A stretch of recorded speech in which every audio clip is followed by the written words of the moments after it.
Claims of reverse racism have been the bread and butter of the modern Republican Party for decades. And now they have a new boogeyman to latch on to, critical race theory. The term has become the cause célèbre for Republicans across the land.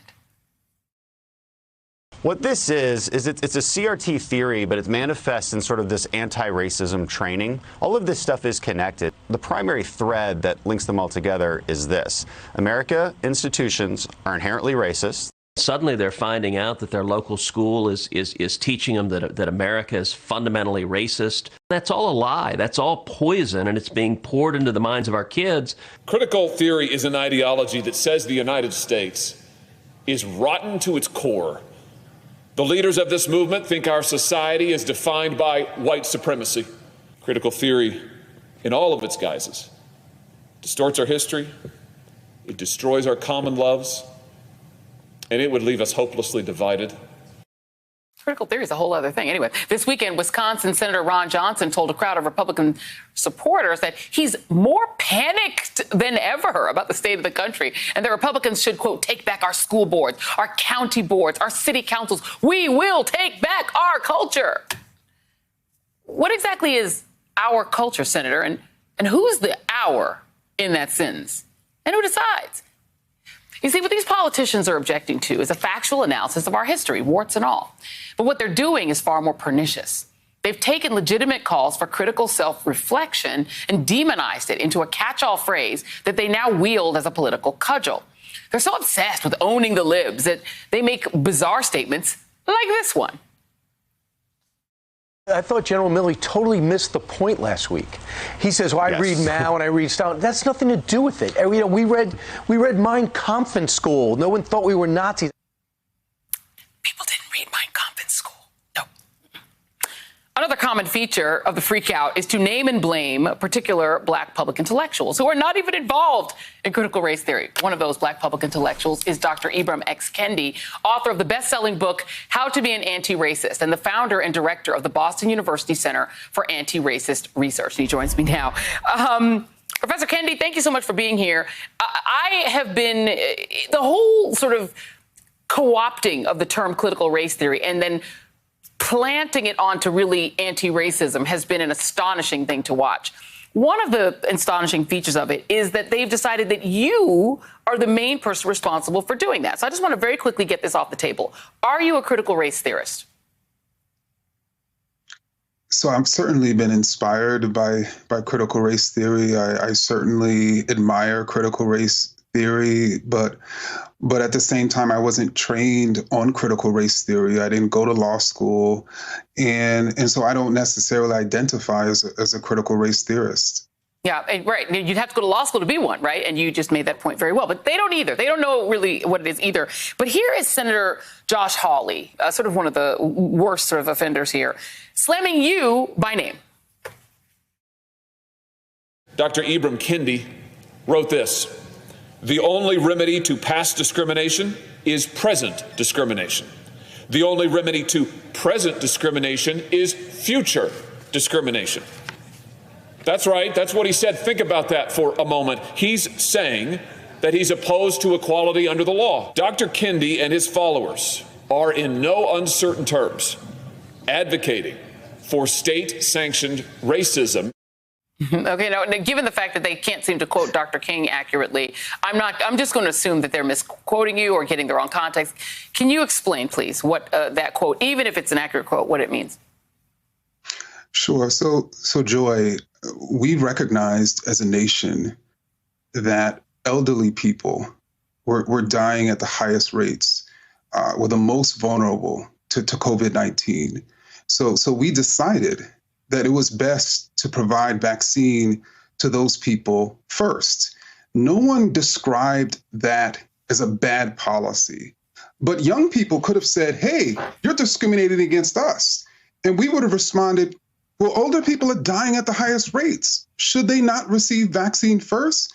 But if we would have then started thinking about, oh, Black people are also dying at the highest rates from COVID-19, you know, maybe they should also receive maybe they should also receive vaccine first. Maybe we should have a system in which those who have the greatest needs are provided with what they need, but they call that reverse discrimination. They call that discrimination. They're against that. How are we going to create equity and justice for all if we're providing the same resources to middle-income people as we're providing to billionaires?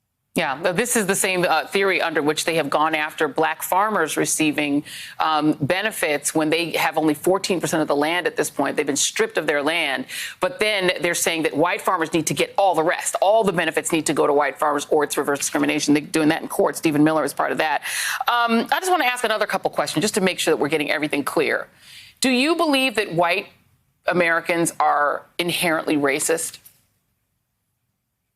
Oh, I do not. And indeed, in How to Be an Anti-Racist, I make the case that we shouldn't believe that anyone is inherently racist, or that we should identify anyone as a racist.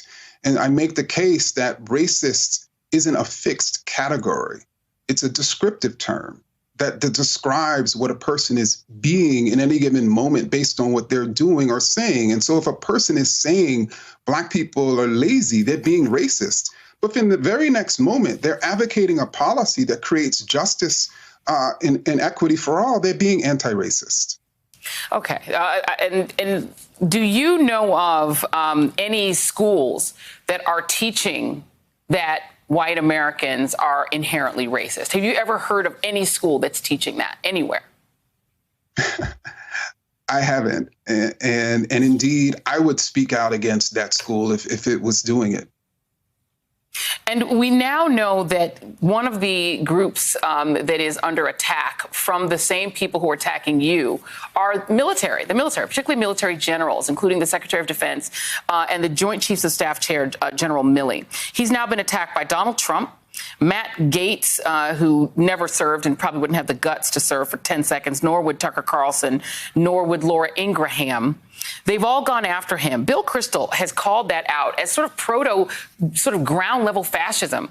He said Trump voters are pro-military. Why are Trump and Carlson attacking the military? But the attack is on woke generals, the brass, and disloyal citizens in charge. It's an attempt to appeal to aggrieved troops and vets and to divide the military and subvert civilian control. It's a classic move from the authoritarian playbook and also from the fascist playbook. What do you make of the fact that people like Trump wanted to use the military to attack Black Lives Matter protesters specifically? He wanted them, and Milley refused, by the way. They got in a cussing match. He said, I'm not doing that. But that they don't believe that the military should study whether there are racists and white nationalists in the military, because some of those folks attacked the Capitol. What do you make of that dichotomy?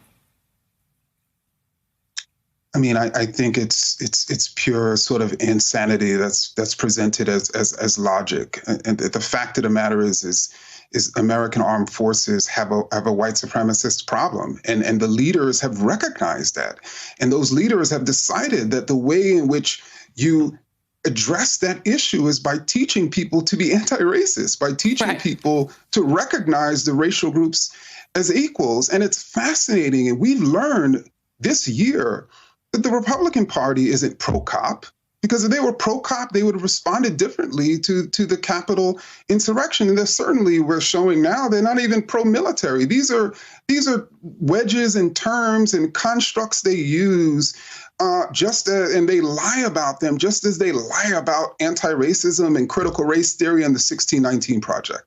And your book really took off after the George Floyd murder, and so did Robin DiAngelo's book, White Rage, or I believe that's the name of her book.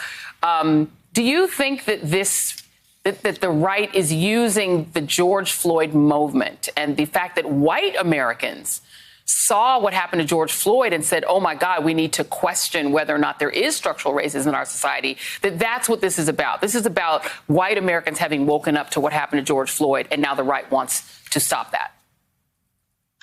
I mean, if you're an elected official, if you're a white elected official who has been instituting policies that have harmed the majority of white Americans, and all the while you've been convincing those very white Americans that you're fighting for them, that you're instituting policies that help them, that you're teaching them that the cause of their pain are people of color, you're not going to want them to wake up. You're not going to want them to understand racism, because then they're going to see you as a problem and vote you out. There you go. There you go. And if you're anti-racist, think about what that says that you actually are. Ibram X. Kendi, I'm so glad you could be here, author of How to Be an Anti-Racist. Thank you.